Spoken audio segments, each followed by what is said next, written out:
just tell us a little bit about your last trip, because I know that's your passion.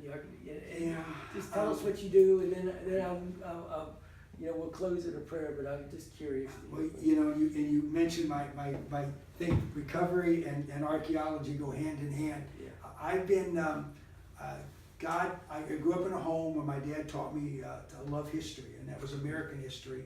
I became a believer that first year of college, and I had a pastor that just gave me a love for biblical history. And I started my very first year of college. I got to go on my first visit to the Holy Land, and it just fueled the fire to want to understand the Bible world better, so I could understand the Bible better.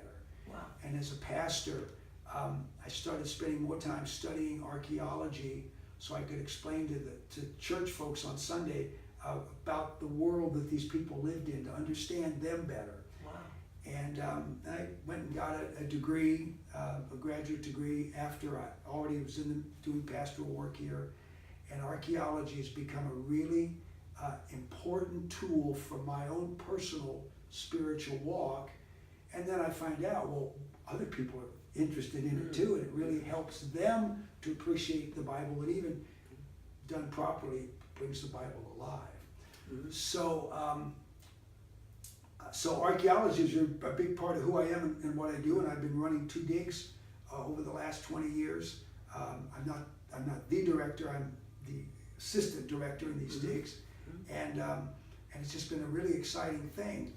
But, and this is part of my shtick, part of what I say when I in churches a lot of times, what really proves the Bible is not some artifact that I dig out of the ground at a biblical site from the times of biblical people.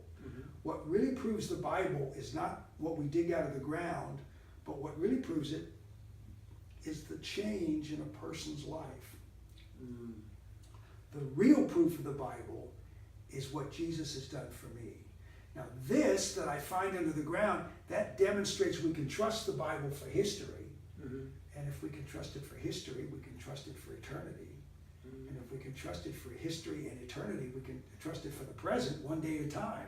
And that's probably the biggest battle, learning how to do that. But we can do this. But the real truth, the real proof of the Bible is not what we find, but what's happened right here.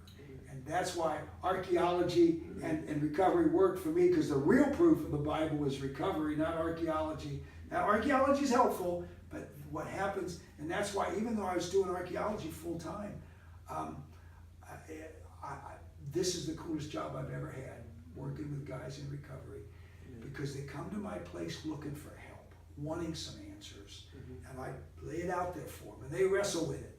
But for every one guy that disappoints me, and there's almost a disappointment a day at my place with all those guys, for every one that disappoints me, I can turn around and there's 10 guys that are making such incredibly wonderful strides that I never get discouraged. Amen. I just don't get discouraged. That was one of my questions. What keeps you from not getting discouraged? Yeah, then that's really it. Yeah. First of all, God at work in my life all the time. I've always got something new to share. Yeah. And I'm not perfect. I don't walk on water. But he shows up in my life because I need him. Yeah. And I just keep passing it on, and guys are ready to hear it and give it a try, and it works. And it's the coolest job I've ever had. Amen. It really is.